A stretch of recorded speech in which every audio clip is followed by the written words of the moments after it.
I remember the day my dad gave up his gun. He was in his 90s, early 90s at the time. My mother had died. He was living alone in his house.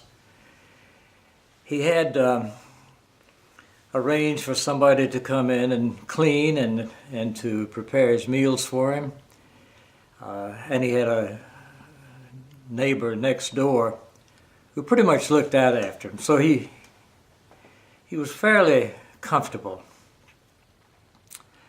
I was home for a short visit, and I asked him how he felt about living alone.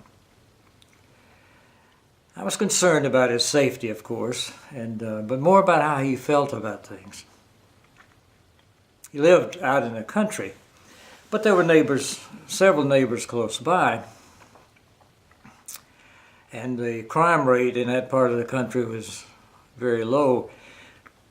But this was a time when the news was full of home invasions, and so I asked him, I said, how do you feel about things? He said, oh, I feel okay. He said, and besides, I've got a gun.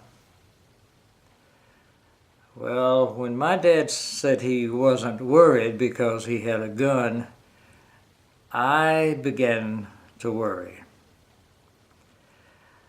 I knew better than to approach the subject directly, so I started asking questions about what was happening. And I said, well, where do you keep it? What kind of a gun is it? He said, oh, it's an old Army issue 45. I said, well, where do you keep it? Well, I keep it over there in the dresser, in the top drawer. And I said, well, is it loaded? He said, well, of course not. He said, I keep the shells in another drawer. Well, my dad's bedroom was at the back of the house. And in order to go into his room, there was only one door. And when you walked in, the chest of drawers was immediately on the right. The foot of his bed would be on your left. His head was at the far end. I said, Dad, now, do you wear your hearing aids at night? He said, oh no, I take them out. I said, well, now, let me see if I've got this straight. Somebody breaks in 1 o'clock in the morning. The chances are you're not going to hear it when they break in. They'll come in either the front door or the back door, but it's a long way to your room. So there's a good chance that they are in your room before you are awake. He said, well, that's possible. He said, I said, he comes in, and Dad had already decided, by the way, that his greatest threat was a young black man. You just have to know that's the way my dad thought. I said, he comes in, wakes you up, and the gun, unloaded, is in the chest of drawers on his right. So he's between you and your gun. And Dad said, yeah, you're right, that's a problem. Maybe I need to keep it under my pillow. I said to myself, I said, this is not going the way I intended. And I said, well, but you don't want to cock it, do you? And he said, no. He said, I guess I ought to load it, but just not. I said, Dad, can you pull the hammer back on that gun easily?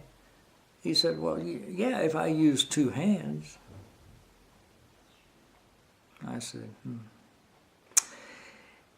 He breaks in, he's between you and your gun. There's not any where you can get to it, but if you got it under your pillow,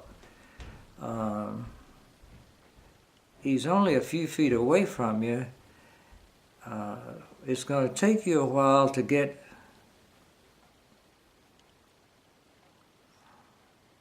He said, that's a problem, isn't it? And I said, yeah. I said, I'm going to go make some coffee. And so I went into the kitchen and started making coffee. In a few minutes, Dad came in and he sat down at the kitchen table, and I poured us each a cup of coffee, and we started mostly reminiscing about the old days and different things. And at one point he said, I've been thinking, how would a guy go about getting rid of his gun? I said, is Sidney still the sheriff?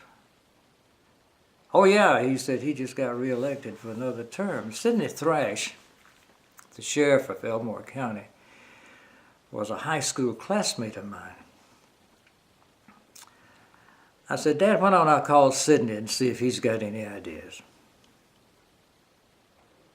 I said, does anybody know you've got this gun? Oh no, he said, I'm not going to let anybody know that I've got a gun. Nobody knows about it. I said, okay.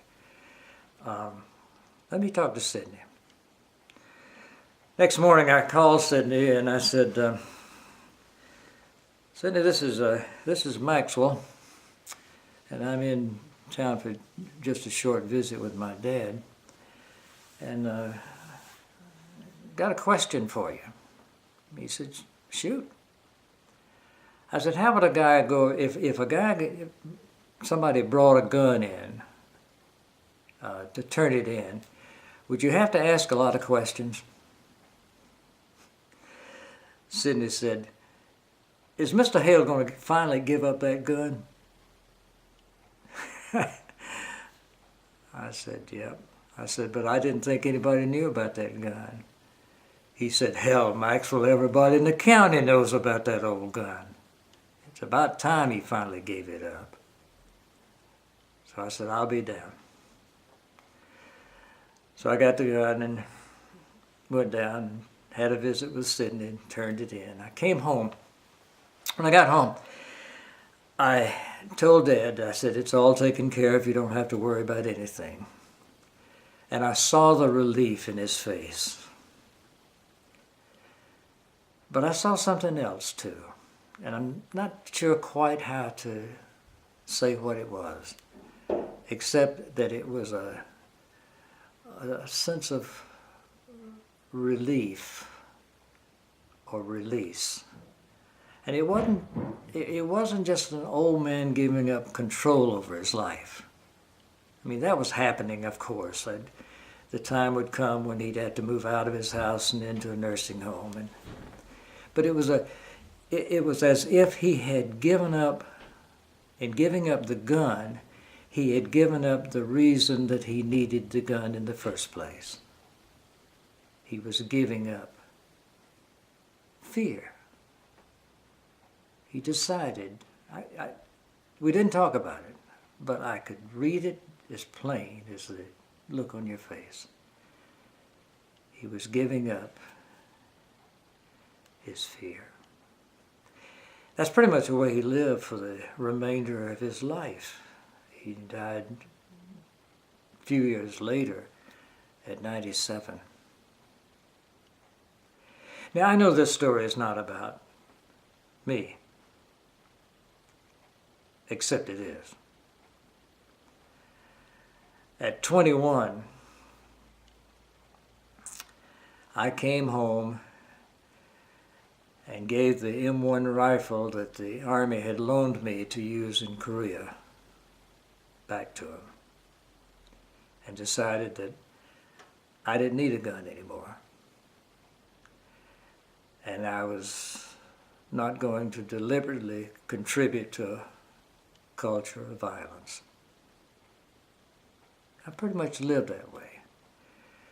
There was a time when, as a new pastor at a church in Alabama in 1957, I had a visit, unbeknownst to me at the time, from a member of the Ku Klux Klan. And before the conversation was over, I had indirectly threatened to shoot anybody who tried to burn a cross in my front yard. But that's another story. I'll leave it to others for the time being to moralize about the issues of gun control and gun violence, although I may speak to that at another time.